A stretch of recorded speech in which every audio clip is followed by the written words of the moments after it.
Speaking of arrogance, let's talk about Kamala Harris. Okay.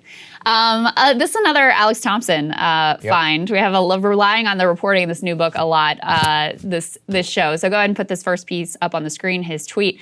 So apparently, as Kamala Harris was trying to regain her footing within the administration, serving as vice president, some of the people beyond her inner circle that she sought counsel from include Rahm Emanuel, now Biden's ambassador to Japan, gross, and MSNBC's Joe Scarborough. There are some other details here in this piece that he links to. It says that the book details Vice President Kamala Harris's, quote, unsettled place in the administration as other Democrats are already eyeing the 2024 race if Biden declines to run. They talk specifically about Pete Buttigieg, who they describe as a favorite of wealthy donors who wanted an alternative to Harris for 2024 or beyond, and several major governors who had battled Trump, including Phil Murphy. Is that New Jersey? Yeah, New Jersey governor. The guy who just barely got reelected in New Jersey, so that dude.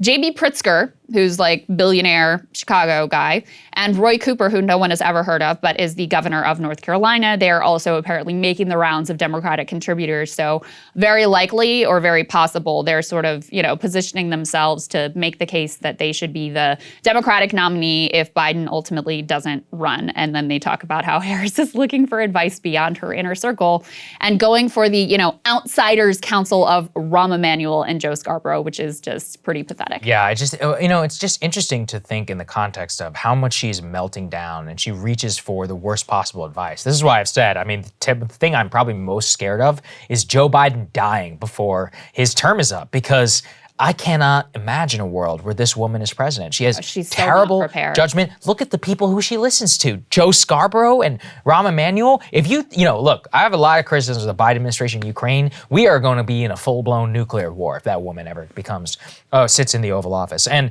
even the way that she runs her staff is an embarrassment. Put this up there, which is just now. Her chief of staff is leaving the administration, and reportedly some of the stuff that she had asked her chief to do is completely insane. She dispatched a member of her staff to the White House because she was upset, we talked about this before, that people were not standing whenever she entered the room, because she's the vice president, people who were in the president's staff. And the president's staff, like Ron Klain and them, were like, are you seriously bugging me with this shit when we have to deal with vaccine distribution? Right. This was like January of 2020 or 2021, right when they come into the office. It's the first 100 days. This is what you're worried about? And she was worried about her magazine picture wasn't the one that she wanted. wanted. Yeah, the Vogue magazine picture. Once again, the White House was like, we don't have time to worry about your BS, Kamala. She's a complete egomaniac. And she doesn't have any North Star either. Right. It's very clear, and this has been clear, so which is why it's like, why did you ever pick her in the first place? You kind of get what you deserve. But she has no guiding principles. It's just all about trying to figure out what the right answer is. What is it that the press wants to hear, the media wants to hear, the liberals want to hear, or, what's going to it's really all comes back to what is going to be the most beneficial posture for me personally. And that's just, first of all, it's no way to earn respect from anyone, not from the public certainly, but not even from the people who are working with you in this administration. And it's going to leave you adrift, buffeted around, looking for advice from the likes of, Joe Scarborough and Rahm Emanuel. Rahm Emanuel is one of the most odious people to ever operate in Washington and was incredibly damaging ultimately to the Democratic Party. So there was another piece of this that is kind of interesting. Well, first of all, with regard to Flournoy, chief of staff, this is far from the first. She's had many high-profile departures from her team at this point. This is another consistent theme throughout Kamala's career, is that her staffs are always unsettled, unhappy, riven by infighting and factionalism. And, somebody called it like every day is kind of managed chaos. There was some reporting before this happened that some staff were actually blaming Flournoy for some of the problems in the office, that she's super insular, that she was very, gruff and abrasive and wasn't listening to the ideas of everybody on the team. I have no idea whether that's the case or not, but I think it becomes very clear when you have these same problems in every organization that Kamala Harris has run. certainly some of it comes back to the top, the person who was running the show, who was picking the staff, who was setting the tone and the culture for the whole team. The last piece of this that is interesting is we kind of knew this a little bit, but we're getting some more details about Joe Biden's wife, Jill, did not want Kamala Harris on the ticket whatsoever. Let's go ahead and put this insider report up there on the screen. She reportedly said, there are millions of people in the United States. Why do we have to choose the one who attacked Joe? She had also previously, I don't know if you remember this had come out before, told supporters on a conference call that Harris should go F herself for attacking her husband.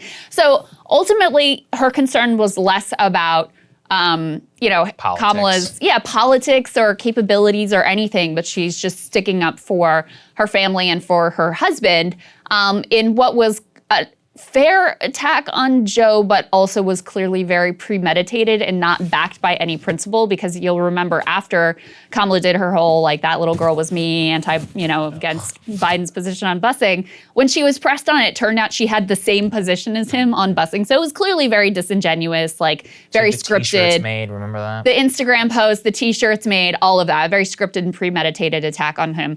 But I also think it's interesting because I was thinking back, Saagar, to remember Jill Biden at the DNC, she gave one of the better speeches, one of the more relatable speeches that really sort of, touched on issues that people, I think, genuinely cared about. She delivered in a very authentic way. And so perhaps they should be listening to Jill, who seems to have a little bit more of a finger on the pulse outside of the White House and insular DC circles than on some of the other folks on their team. In particular, apparently, the person who really made the case for Harris was Ron Klain, who was hailed as this genius and a progressive ally and all of this.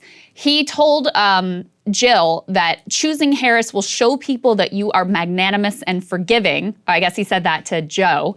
And it will show the country just what a unifying leader you can be, which is not, Yeah, that worked out really right. well. And ultimately, you should choose a vice president because you think they're up to the job of being president, because they have a shared vision and values for the country, and you think they're ready to step up to the plate, instead of some vague idea of this will show that you're magnanimous. So anyway, it hasn't worked out that well. Yeah, I guess that's what I'll say. It's very strange. It just shows ridiculous kind of thinking on their part. And, and just in general with her, she's such a disaster. And I also blame Biden on this part. Dude, you're 80 years old. You should have picked somebody, if you thought you were going to win, who you really thought was up to the job. And we have no evidence to point to that. And I think that you put all these things together, staff turmoil, relying on bad advice like Scarborough in order to guide your decision-making, having no, real principles or North Star. She would be one of the worst presidents to ever hold. There would be Andrew Johnson territory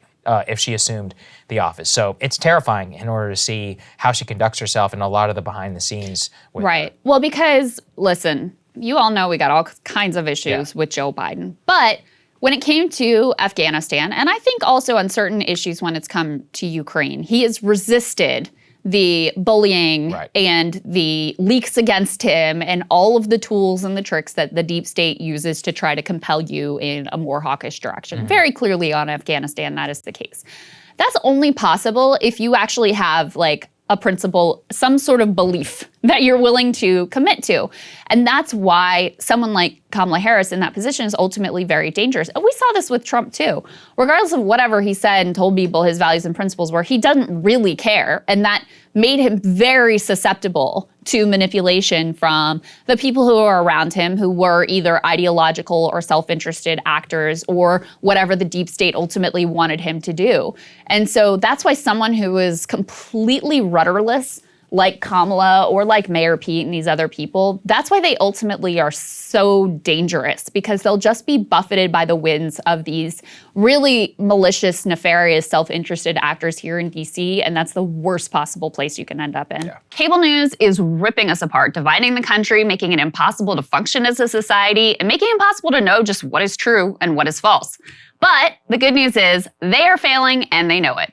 That is why we're building something new, a new mainstream, a healthier one, something more trustworthy, something that we are going to need in one of the most pivotal times in American history. We are building up here for the midterms, for the upcoming presidential election, but we need your help. So if you can help us out by becoming a premium member today at breakingpoints.com, we're trying to change America for the better and the entire world. So what are you waiting for, guys? Go to breakingpoints.com and sign up and help us build a new mainstream.